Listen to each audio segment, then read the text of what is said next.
1.4 del Imperio zarista a la URSS. Continuación. La causas de la Revolución rusa. Políticamente, el pueblo ruso odiaba la dictadura del zar Nicolás II.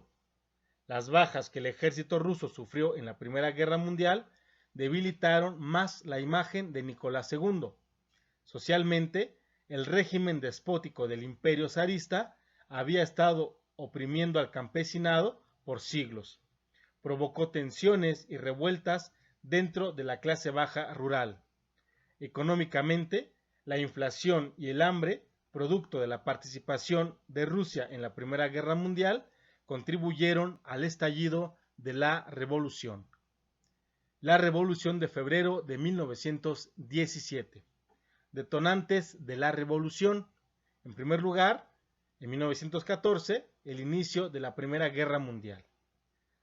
Después, las derrotas de Rusia en la guerra, pérdidas humanas, más de 8 millones de habitantes, y territoriales, dificultades económicas, malestar social, desmoralización y deserciones en el ejército. La Revolución de Febrero y la caída del zarismo. El 23 de febrero de 1917, según el calendario ruso antiguo, que va trazado por 13 días con el calendario moderno, se realiza una huelga en la fábrica de armamento llamada Putilov. Con esto da inicio de una revolución espontánea en Petrogrado, es decir, San Petersburgo, que era la antigua capital de Rusia o del Imperio ruso, que condujo a la huelga general, es decir, a una huelga que se extiende por muchas ciudades de Rusia y que abarca varios sectores de trabajadores. Con esto hay manifestaciones contra la guerra y las pésimas condiciones de vida, se extendieron a otras ciudades como Moscú, Odessa, etc.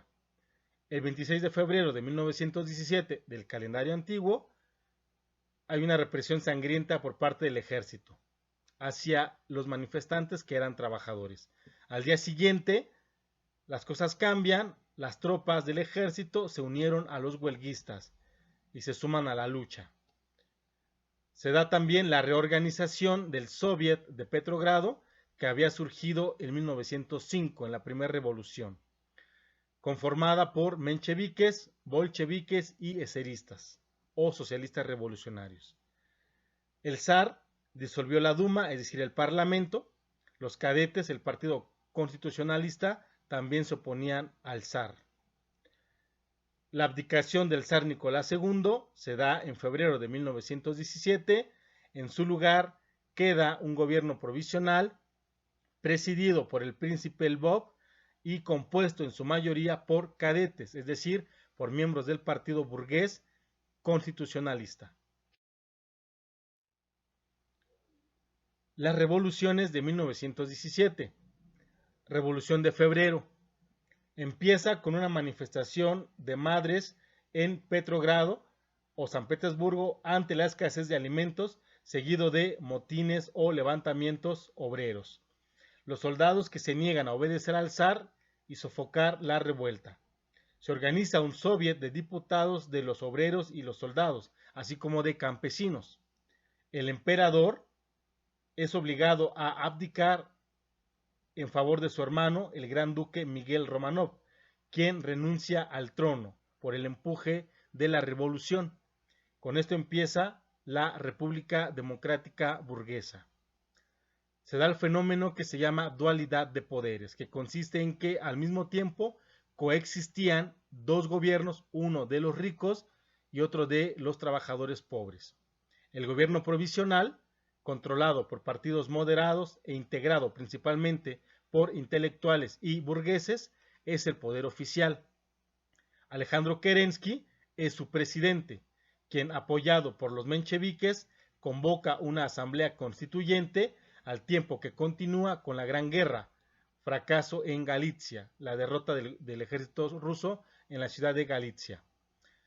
El gobierno de los soviets, que son los consejos de campesinos obreros, así como de soldados, que constituyen un poder efectivo, no oficial, pero sí efectivo, a nivel de la calle, es decir, a nivel del pueblo.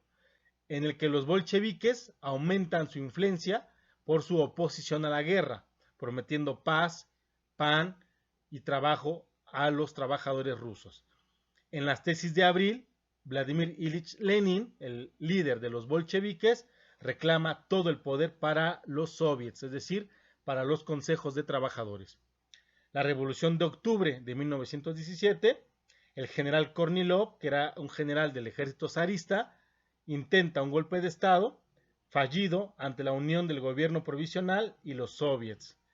En noviembre de 1917, los bolcheviques toman el poder, triunfando la revolución y que cuenta con el apoyo de todos los soviets. Las primeras medidas del gobierno bolchevique apoyado por los soviets son la paz con Alemania, firmar la paz, salir de la guerra. Esta paz se firmó en la ciudad de Brest-Litovsk. También la reforma agraria, que da el apoyo al campesino y el rechazo de los terratenientes, la cancelación de la deuda externa y la autogestión obrera en las empresas, rechazo de la burguesía y de los grandes capitalistas. Consecuencias de la Revolución de Octubre de 1917, la disolución de la Asamblea Constituyente y creación de la República Socialista Federativa Soviética de Rusia.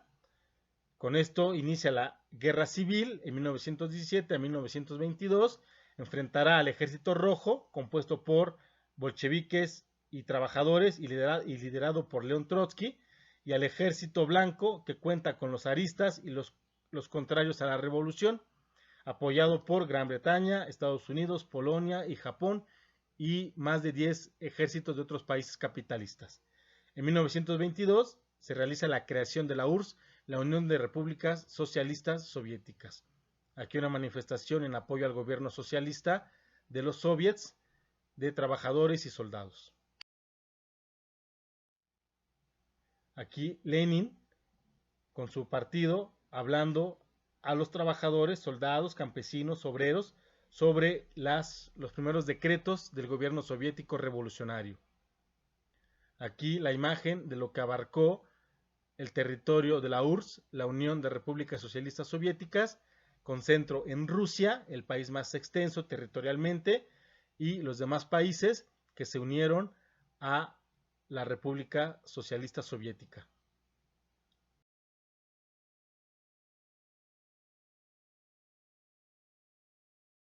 La Revolución Rusa de 1917. 1.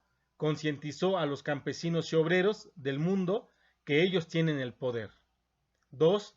La URSS se convirtió en una potencia industrial, económica y militar. 3. Se garantizó al 100% la salud y la educación para toda la población de forma gratuita y de calidad. 4. Las mujeres obtuvieron todos los derechos civiles, el aborto libre, trabajo y escuela. 5. Se reconocieron 169 etnias o grupos indígenas. Fue el primer estado plurinacional. Número 6. Existió un gran legado en el arte, haciendo de este un arma para el pueblo. 7. Se garantizaron los derechos laborales a los trabajadores. El legado de la Revolución Rusa para las y los trabajadores del mundo es más grande que estos 7 puntos. Destacamos solo algunos de los más relevantes. En esta imagen, Vladimir Ilich Lenin, el jefe del partido bolchevique y líder de la Revolución de Octubre de 1917, barriendo del mundo a los monarcas, a los grandes capitalistas, a todo aquel personaje que se enriquece a costa del pueblo y que lo explota y lo oprime. La Revolución Rusa de 1917 extendió su ejemplo, sus ideas de lucha, de libertad, de una vida digna, de una sociedad justa para todos y todas los seres humanos del mundo. Ese es el gran ejemplo que nos dejó esta revolución, el ejemplo de una sociedad socialista en beneficio de todos y cada uno de los miembros de la sociedad.